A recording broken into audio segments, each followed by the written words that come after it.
नमस्कार, स्वागत है आपका हमारी खास पेशकश 2024 चुनावी माहौल में। यहां हम आपके लिए लाए हैं अलग अलग लोकसभा सीटों की ताजा और गर्मा गर्म चुनावी विषयों की चर्चा। इस कार्यक्रम में हम बात करेंगे चुनावी रणनीति, राजनीतिक दलों की चुनौतियां और नागरिकों की अपने नेताओं से अपेक्षाओं की। तो देखिए चुनावी माहौल की से जुड़ी कुछ खास खबरें।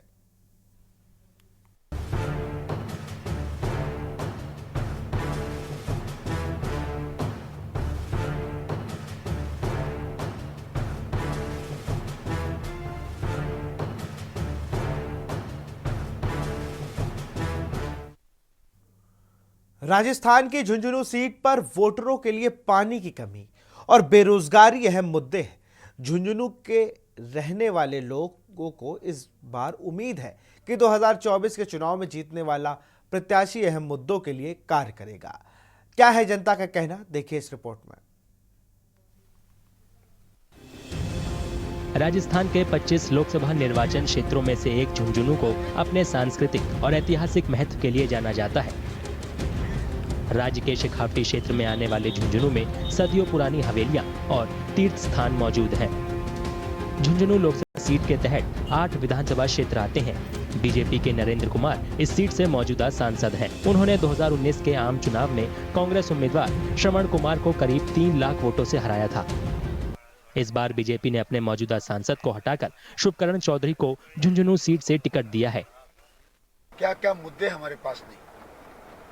हमने 10 साल में किसान की सम्मान निधि शुरू की, 6 से 8 हज़ार की, और आगे 8 हज़ार के बाद भी लोकसभा के चुनाव के बाद 12 हज़ार करने की हमारी सरकार विचार रखती है। 10 साल में कांग्रेस की सरकार 5 साल यहाँ रही, एक दिन डीजल पेट्रोल का पैसा कम किया नहीं।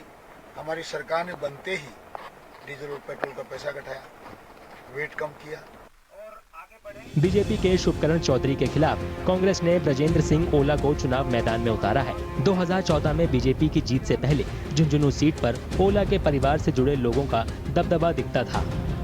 जो हमारा वो जो एक जज्बा था सेना में जाने का, उसको ये अग्निवीर की योजना ला के इन लोगों ने उसको एक तरह से खत्म कर दिया, अवसर खत्म कर दिए सेना में जाने के। नहीं तो यह हर गांव में 100-100, 50-50 भारतीय सेना में थे, और अब स्थिति ये हो गई कि 2000 से तो कोई भर्ती ही नहीं हो रही है अग्निवीर में। तो इस तरह की जो भी इस जिले के विकास की बात है, जो भारत सरकार से संबंधित हैं, उन बातों को हमने मुद्दा बना रखा है, और उन्हीं के आधार पर हम ये चुनाव के लिए जनता के बीच में जा रहे थे। इलाके के कई वोटरों का मानना है कि सेना में भर्ती के लिए केंद्र की अग्निवीर योजना ने झुंझुनू के युवाओं को बेरोजगारी की तरफ ढकेलने में अहम रोल निभाया है। झुंझुनू से बड़ी संख्या में युवा सेना में सेवाएं देते रहे हैं। सेना के साथ जुड़ना यहाँ के युवाओं की पहली पसंद रहा है। जब से मोदी जी ने अग्निवीर लाया है, तब से जो वीरता, शूरता और अपनी मिट्टी के प्रति समर्पण के प्रति युवा साथी थे, उनके भविष्य को चूर चूर कर दिया।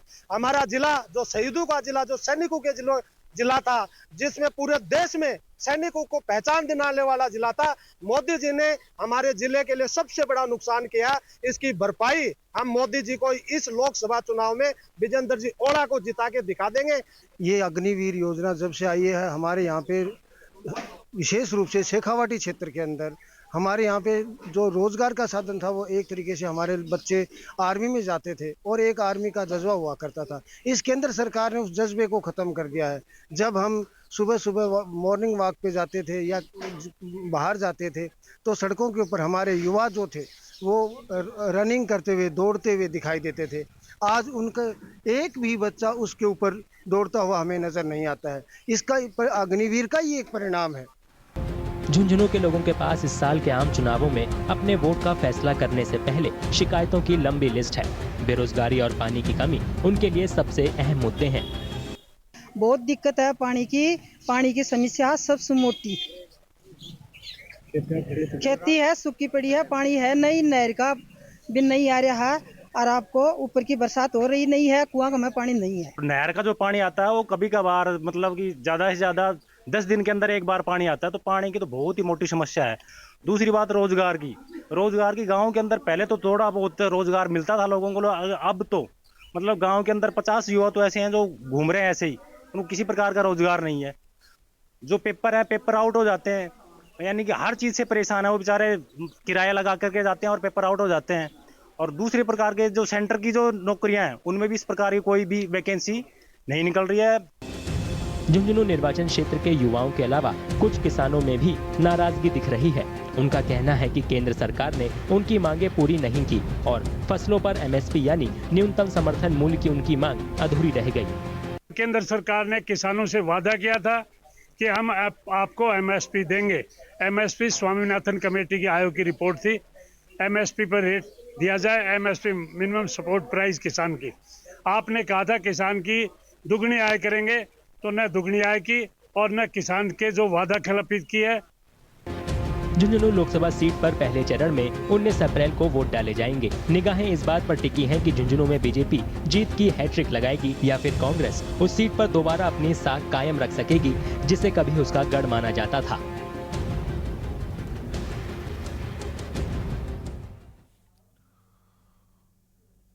दुर्ग, भिलाई और राजनांदगांव में लोगों ने बढ़ती बेरोजगारी पर चिंता जताई है। क्या है लोगों का कहना और क्या उम्मीदें हैं उन्हें इस लोकसभा चुनाव से, इस रिपोर्ट को देखें।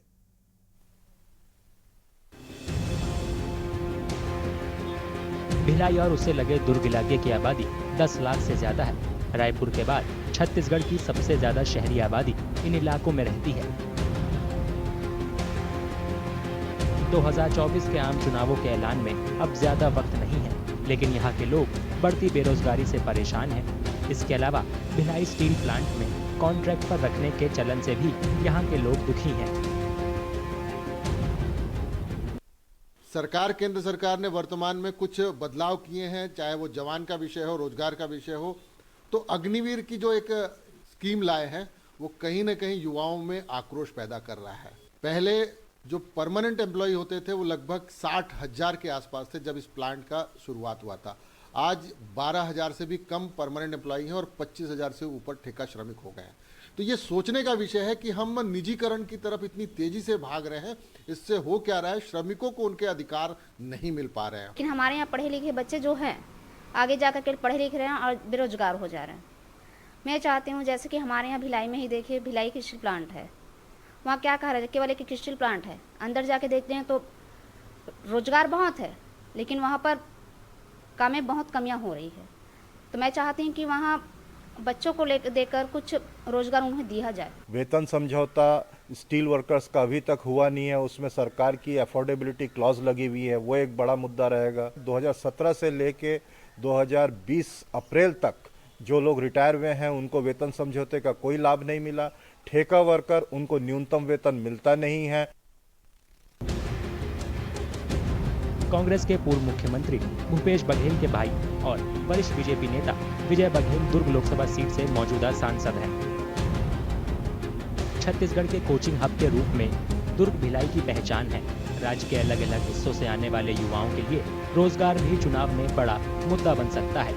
छात्रों की एक बड़ी शिकायत सरकारी स्कूलों और कॉलेजों में शिक्षा की गुणवत्ता को लेकर भी है। जैसे गवर्नमेंट स्कूलों में अभी है कि टीचर्स पढ़ाने इन क्लास में तो नहीं आते हैं, और प्राइवेट स्कूलों के बजाय प्राइवेट स्कूलों के बजाय गवर्नमेंट स्कूल में ज़्यादा ध्यान दे तो बेहतर होगा। स्टडीज़ के मामले में तो फिलहाल उनको थोड़ा देखना चाहिए, ध्यान देना चाहिए, क्योंकि बहुत सारे जगह में जैसे प्राइवेट स्कूल्स में तो हो जा रहे हैं हर जगह, बट जैसे मैं गवर्नमेंट कॉलेज का हूँ, ठीक है, वहाँ पे भी पढ़ाई ठीक है सब है, बट वहाँ पे जो सर्विस मिलना चाहिए ना, फैक्चुअलिटी का भी मिल रहा है, बट उतना प्रॉपर नहीं मिल पा रहा है। यहाँ के कुछ लोग केंद्र सरकार के काम से तो खुश हैं, लेकिन बुनियादी सुविधाओं में कमी को दूर करने की उम्मीदें बांधे हैं। केंद्र सरकार को लेकर यही है कि भिलाई में जो भी प्रोजेक्ट चल रहे हैं वो टाइम में कंप्लीट नहीं हो पा रहा है। सरकार तो बहुत अच्छा काम कर रही है, लेकिन सरकार एक गाइडलाइन तय करे ताकि लोगों को परेशानी ना हो। खासतौर पे ओवरब्रिज का जो अभी तक निर्माण हुआ है उसमें थोड़ी सी दिक्कत आ रही है, लेकिन केंद्र सरकार बहुत ही अच्छा अभी तक परफॉर्मेंस कर रही है। अयोध्या के राम मंदिर के भी चुनाव में अहम मुद्दा बनने की उम्मीद है। अयोध्या का मंदिर भारत की शान है मेरी भाषा में, और हिंदू वर्ग के लोग जो राम की पूजा करने वाले लोग हैं, सिर्फ हिंदू वर्ग ही नहीं है, आज तो हमको देखने में आया कि अबू धाबी में भी मुस्लिम कंट्री होने के बाद वहाँ पे मंदिर बनाया गया और जिसकी पूजा करने के लिए देश के प्रधानमंत्री को बुलाया गया।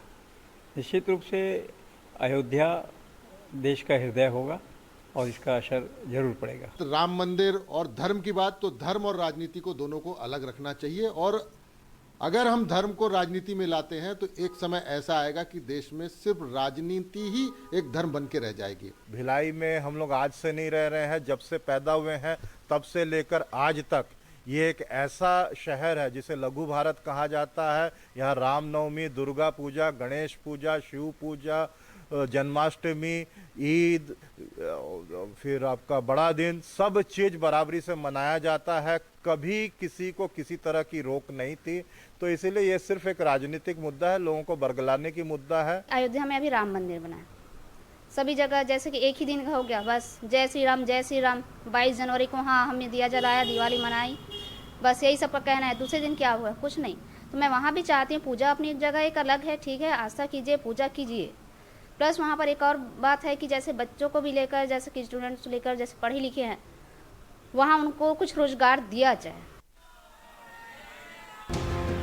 साथ लगती राजनांदगांव सीट के लोग केंद्र सरकार के काम से खुश हैं। इस सीट पर बीजेपी पिछले 3 बार से चुनाव जीतती आ रही है। अब राज्य में भी बीजेपी सरकार बनने पर लोग तेजी से विकास की उम्मीद कर रहे हैं। केंद्र की बहुआयामी योजना है जल जीवन मिशन और प्रधानमंत्री आवास योजना के अंतर्गत जो केंद्र सरकार के काम चल रहे हैं अभी तक तो काफ़ी ठीक हैं, और प्रदेश में डबल इंजन की सरकार होने के कारण और भी काम यहाँ तेज़ी से होगा, ऐसी उम्मीद है। हालांकि कुछ लोगों की दिक्कतें भी हैं। उनका कहना है कि लोकसभा चुनाव के लिए प्रचार शुरू होने पर पार्टियां इस ओर भी ध्यान देंगी।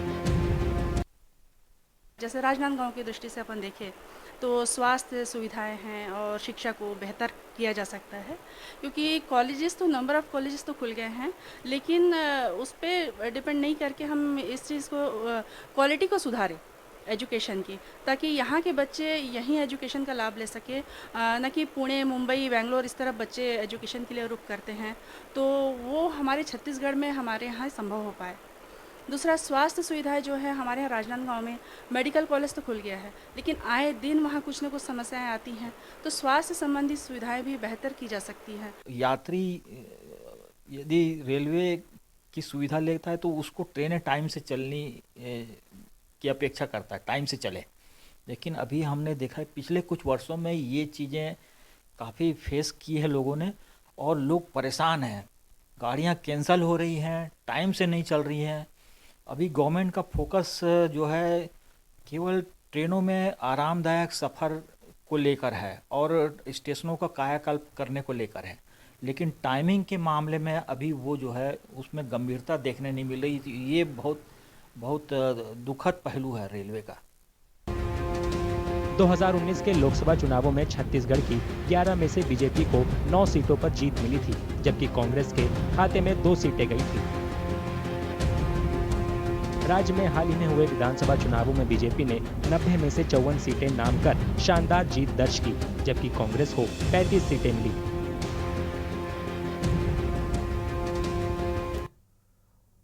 तो 24 के चुनावी माहौल में फिलहाल वक्त है एक छोटे से ब्रेक का, जल्द हाजिर होंगे।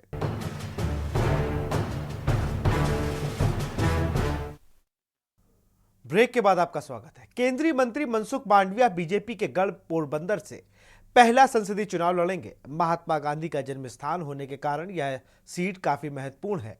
यहां की जनता को प्रत्याशियों से काफी उम्मीद है। जनता की क्या समस्याएं हैं और क्या चाहती है जनता, देखिए इस रिपोर्ट में।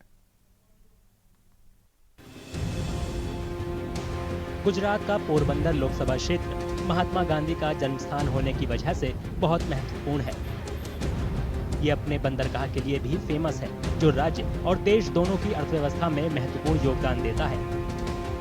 यहाँ के मौजूदा सांसद बीजेपी के रमेश भाई धादुक हैं। इस बार पार्टी ने उनकी जगह केंद्रीय स्वास्थ्य मंत्री मनसुख मांडविया को इस सीट से मैदान में उतारा है। ये उनका पहला संसदीय चुनाव होगा। माना जाता है कि इस सीट पर पाटीदार समुदाय का दबदबा है, जो बीजेपी के सपोर्टर हैं। यहाँ मेर और खरवा समुदाय के भी काफी वोटर हैं, जिनके बारे में माना जाता है कि ये बीजेपी और कांग्रेस के बीच बटे हुए हैं।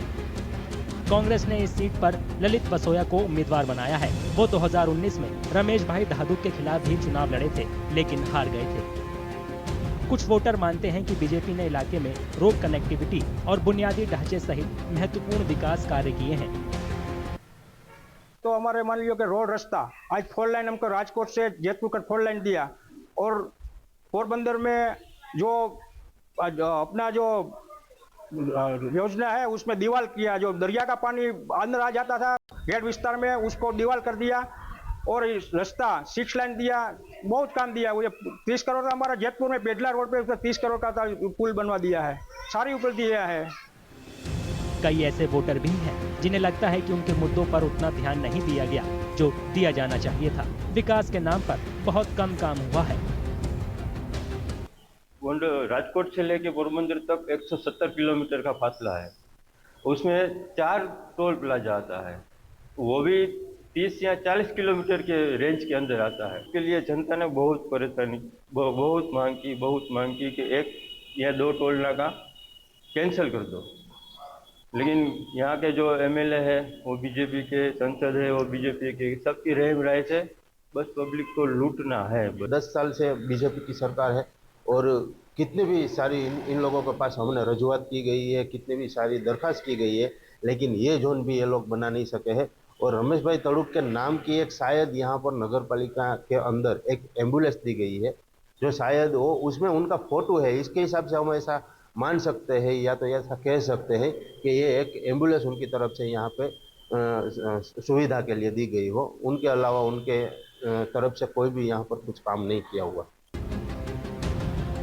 जानकारों के अनुसार कांग्रेस नेता अर्जुन मोढवाडिया का पार्टी से इस्तीफा देकर बीजेपी में आना देश के सबसे पुराने राजनीतिक दल के लिए झटका है। मोढवाडिया पोरबंदर विधानसभा क्षेत्र से मौजूदा विधायक थे। हाल ही में पोरबंदर में ऐसे कई अनजान पोस्टर देखने को मिले जिनमें मनसुख मांडविया को बाहरी व्यक्ति बताकर निशाना साधा गया।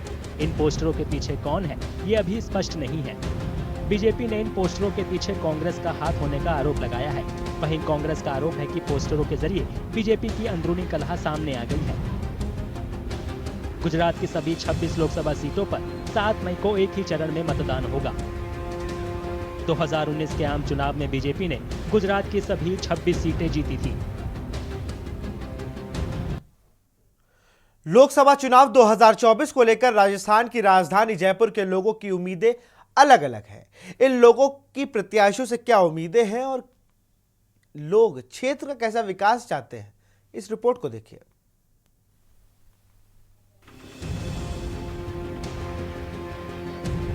राजस्थान की जयपुर सीट हमेशा से बीजेपी का गढ़ रही है। बीजेपी 2014 और 2019 समेत 8 बार इस सीट से जीत चुकी है।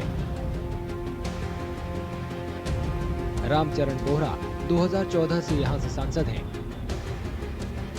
राजस्थान की हॉट सीट कहलाने वाले जयपुर के वोटर्स का मानना है कि ट्रैफिक, पार्किंग, बेरोजगारी और सफाई जैसे मुद्दों पर ध्यान देने की जरूरत है। एक तो ट्रैफिक का बहुत बड़ा इशू है जयपुर में, बहुत ज़्यादा ट्रैफिक होने लग गया है। पार्किंग का बहुत बड़ा इशू है कि पार्किंग की जगह नहीं है और कुछ कर भी नहीं रही सरकार उसके लिए। दूसरा, यूथ अनएम्प्लॉयमेंट बहुत ज़्यादा है। मैं देख रहा हूँ काफ़ी हमारे भी जो स्टाफ हैं, जैसे मेरी दुकानें हैं, तो उनके भाई वगैरह सब अनएम्प्लॉयड और काफ़ी काम ढूंढते हैं, जबकि शिक्षित है, पढ़े लिखे हैं, कैपेबल है काम करने के लिए, लेकिन नौकरियाँ नहीं है। जीएसटी अब भी छोटे व्यापारियों के लिए पहेली है।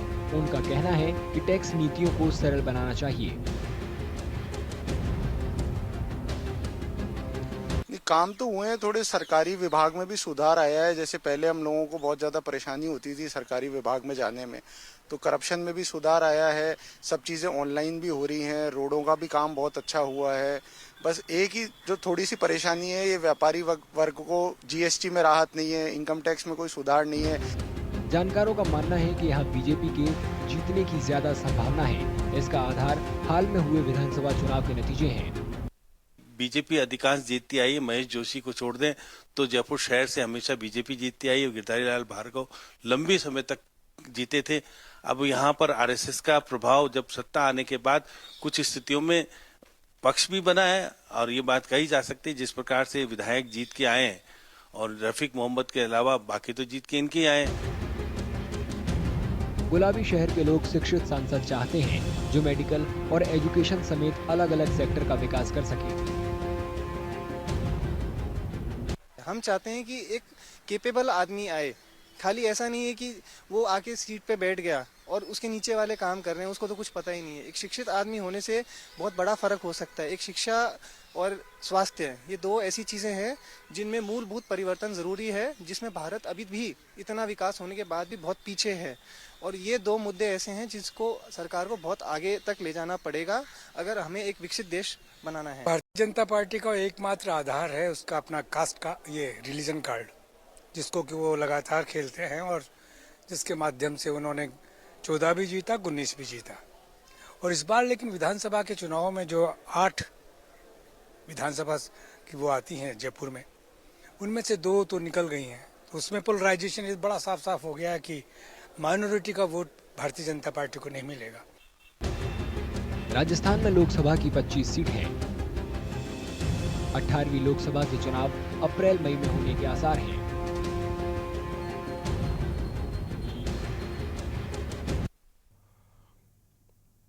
तो फिलहाल 24 के चुनावी माहौल में मुझे दीजिए इजाजत। देखते रहिए के न्यूज़ इंडिया। नमस्कार। आप देख रहे हैं के न्यूज़, खबरों का सारथी।